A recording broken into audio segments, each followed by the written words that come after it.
Good morning, everyone, and welcome to First Impressions, 3 ways to put your online presence to work for you. My name is Kayleen, and I'll be your host today. We're here today speaking with Carrie Levine, the CEO and founder of MoPro, and Pablo Fuentes, the CEO and founder of Proven. We're here today to help you hit the refresh button and to take a step back from the way you're used to doing things online. We will focus on 3 things that often make the most impact without demanding an insane amount of time. We'll discuss the challenges and benefits associated with each aspect and point you to more information where we can. Let me just give you a little background on these 2 companies before we dive in. MoPro is a tech company that's changing the way small businesses think about websites. They've made the same high-quality digital products and services previously only available to the biggest brands, affordable for businesses of any size. They have powerful artificial intelligence engines with a team of 240 plus people to design, build, and host beautiful, effective websites. Plus, they give their clients a suite of products designed to help capture more business online. And Proven is a software hiring solution for small and medium-sized businesses. With Proven, a hiring manager can post to 15 plus job boards with one click and streamline the hiring process with various organizational tools. Hiring managers can also schedule and confirm interviews and access ROI and job performance analytics. Proven software runs on any device, which is convenient for a hiring manager on the go. Our companies share a passion to help you succeed. We work with small and medium businesses every day and understand your pain points all too well. With that in mind, we'll use this webinar to share helpful information that's not necessarily related to our companies. Our main points of focus today are your website, hiring, and social media and marketing. So we'll start with your website. Your website should be the first thing a potential customer or even potential talent sees when researching your company. It's your one platform to tell your story exactly the way you want it to be told. You need your website to look good, to engage visitors, and to get them to do what you want them to do, whether that means you want them to call you, to book, or to buy online. With that in mind, my first question is for Carrie. Carrie, what are the main pain points a customer has when they need to create or redesign a website? Really, it comes down to about 3 things. Number 1, time. Number 2, cost. And number 3, direction. Time is a pretty simple one for business owners. You're busy running your business. You don't have time to worry about technology. It's incredibly time consuming, and actually it's pretty intimidating in most cases. We've had a lot of our customers that we've seen as almost technophobic because of the dramatic effect technology has had on their businesses. So we want to make it simple for you. Number 2 is cost. You're not sure how much it should cost and are worried it's going to cost a fortune. Number 3, direction. Should you go with a freelancer, a digital agency, a DIY site builder, or the future do-it-for-me solutions? Now there's quite a few options. They're all good. It really depends upon where you are with your time and budget and where you are in your space. So it's really important to dig into the pros and cons of each so you can pick what platform makes the most sense for your business. I'm going to go through some of the pros and cons of each quickly. First of all, freelancers. They can be low cost, but they're often unreliable. 87% of our customers have had a bad experience with freelancers in the past because often, like the digital agency business, the business model is where they are required to continue to do more work for you, which digital agencies are a great solution if you have a bigger budget. If you're prepared to spend $40,000 plus for fees and updates over time, digital agencies can produce excellent amount of work. But once again, it's all about budget for digital agencies. The third option is do-it-yourself platforms. There's a lot of great DIY solutions out there. I think at the last Super Bowl, there were like 4 commercials for them. So clearly they're doing something right. The pro is that they're often affordable, usually ranging from $25 to $100 a month once you include hosting and some of the other upsells that are part of the platforms. The con is that we've seen a lot of business owners underestimate the cost of their time in building these sites. Learning from the platform and working with design elements like padding, negative space, and content can be really time consuming and be pretty frustrating if it doesn't turn out the way you hoped. The fourth option is what we like to call the do-it-for-me or AI-driven solutions. There's not a lot of platforms in the space yet. We spent about the last 5 years architecting one, and I think it's a good solution, but I think this is where the future of all web design is going to be going. With AI solutions, we're actually able to build what I believe are better websites than even human beings can do, because we avoid a lot of the consistent errors that human beings or freelancers or agencies or you will make on your own platform. The other news is that it's automated, so it can happen very, very quickly.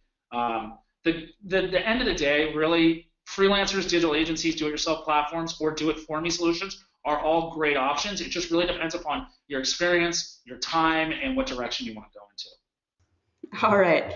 And what are some important things that I need to keep in mind for my website? I mean, the keys are really that it must be mobile responsive, it needs to engage, it needs to have highly engaging, high quality content, and it needs to have appropriate calls to action. Obviously, your SEO is also critical, so you need to make sure that whichever solution you choose has a great platform for SEO as well. And Carrie, I'm always hearing about SEO. What is SEO and how do I best use it on my website? Okay, SEO is search engine optimization. It's the process of affecting the visibility of a website in search engines' organic or unpaid search results. You need to be, and I'm going to repeat this, guys, you need to be very careful when it comes to SEO, because it's become a billion-dollar business and there's a lot of snake oil salesmen out there. Google has over 60,000 employees on there, and if people are promising you unrealistic developments, be wary of them. So I always like to start off with that.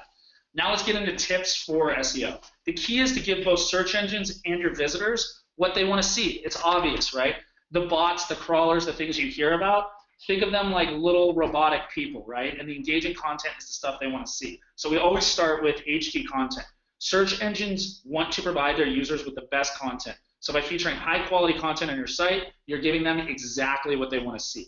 The second thing is about being mobile friendly. Google announced earlier this year that it will negatively affect sites that aren't mobile responsive.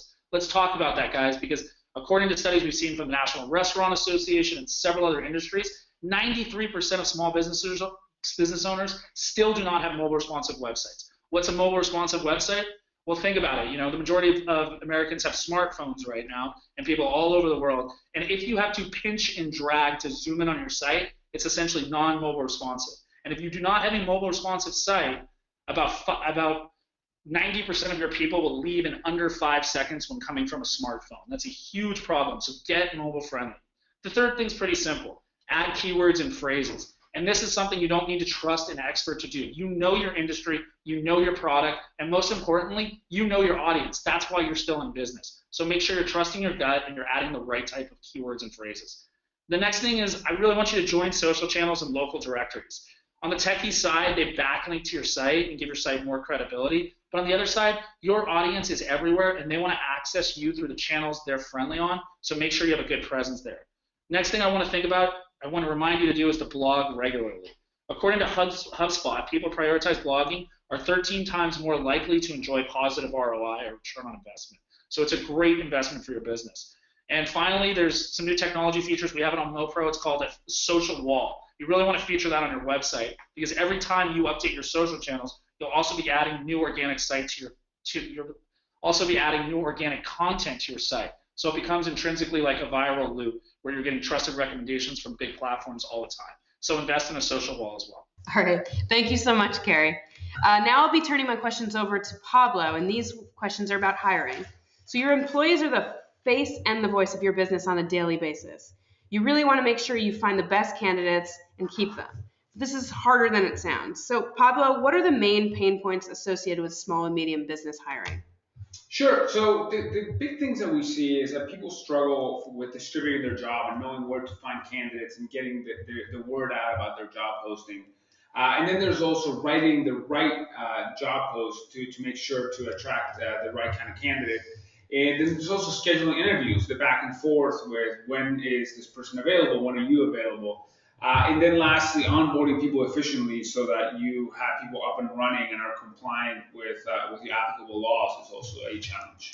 All right, so why do I need a hiring tool to do this? Well, the bottom line is that speed is time and time is money, right? So you could go out and manually post your job to a number of different places, or you could go out and print your resume print all the different resumes and share them with your team.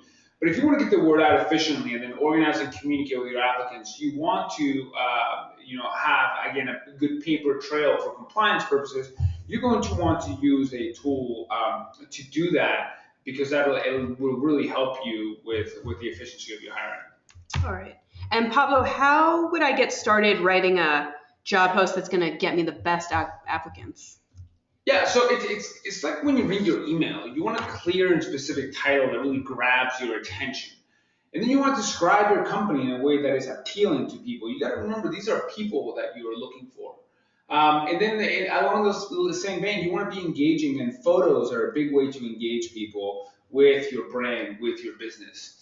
And then make sure you include a how to apply section. If you have specific requirements for people, make sure that people have a very clear understanding of that. We've seen sometimes misunderstandings on that front. Cool. Do you have any other tips or? Yeah, so I would say use bullets, don't use paragraphs. And you want to keep it simple for hourly positions, but at the same time, you want to strike a balance in what's called the Goldilocks Principle, right? Not too little, not too much, just right. So you want to make sure that you have enough information there that it conveys what the job and the business is about. But if you have too much information, it can dissuade people who would otherwise potentially be really trainable or very good for your business if you have too many requirements. And this is really a matter of judgment for you and your business. But there is such a thing as too little, and there's also such a thing as too much. Additionally, don't ask people to jump through too many hoops. We see a lot of social media apps today, Twitter and Facebook and Snapchat, Instagram, where people are engaging in like with micro chunks of engagement.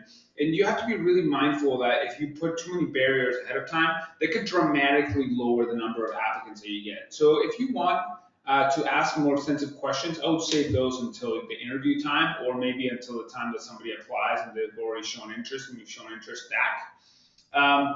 Associated with anything that has to do with reducing the number of applicants you get, avoid anonymous posts. We know that sometimes it's necessary, but avoid it if at all possible. People might think they're applying to their own job or to a friend's job. And then also timing matters. So make sure you don't post on a Saturday night. You want to make sure that you're posting at a time when people are looking through postings. Great. So once I have a great applicant, how do I deal with the interview process? Yeah, so again, a common theme here is timeliness, right? So if you put an ad and then wait 2 weeks until you send out your interview request, it's likely that the people that were the best candidates have already moved on to other positions. So really make sure that when you post the ad, you get back to people right away. And avoid any sort of cattle call situation where you have people lined up and you say come between the hours of 2 and 4. And then you have people waiting there together. It's really much more effective to schedule people maybe sequentially, but in with time slots, and really honor people's time when they come to your business. But then also understand the candidate's experience. It's really good to make sure that you have a good understanding of what the process looks like from their end. And then over communicate with them. Basically make sure that they know where to show up, they know when to show up, and don't be afraid to send confirmations to make sure that people, that everybody's on the same page. Great. And so once I have a great candidate, what are some tips on how to onboard them effectively and efficiently? Yeah, so again, be timely and be prompt. But you want to engage people with an offer letter and make sure that they get that back to you.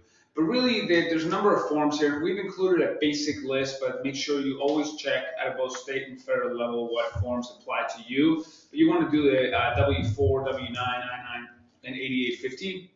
And lastly, invest in training. Make sure that once the journey is not over once somebody is onboarded, you really want to make sure that this is a person that is going to stay, because as you just saw, hiring a good person is actually a fairly complex process, and you want to avoid doing it unless you absolutely have to. All right, great. Thank you so much, Pablo. So now we're going to loop back again to Carrie to answer these next couple questions about social media and marketing.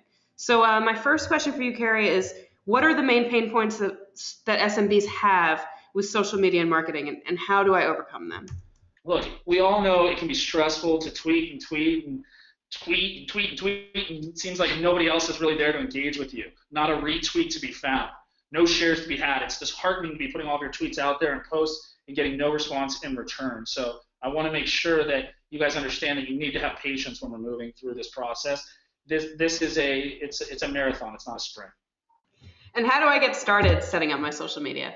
Okay, well, I'm actually going to dive into 10 points, which you can see on the screen right now. I know 10 seems like a lot, but they're pretty straightforward and they're intuitive tips. Also, guys, this in a sense is a point what we're doing right now. Lists are a great way to be engaged in social media because all studies have shown that people read to the end of the list. That's why a lot of big platforms like BuzzFeed have gained a tremendous amount of popularity. They're easy to share and they have lists on there. So let's dive into them. Number one, I touched on it a little bit. I'm going to touch on it a lot because you can't get disheartened. You have to have patience. Patience is key. Second, you need to develop a voice that's colloquial, it's honest, and approachable to your customer base. Talk to them. Don't talk at them. Being genuine is everything.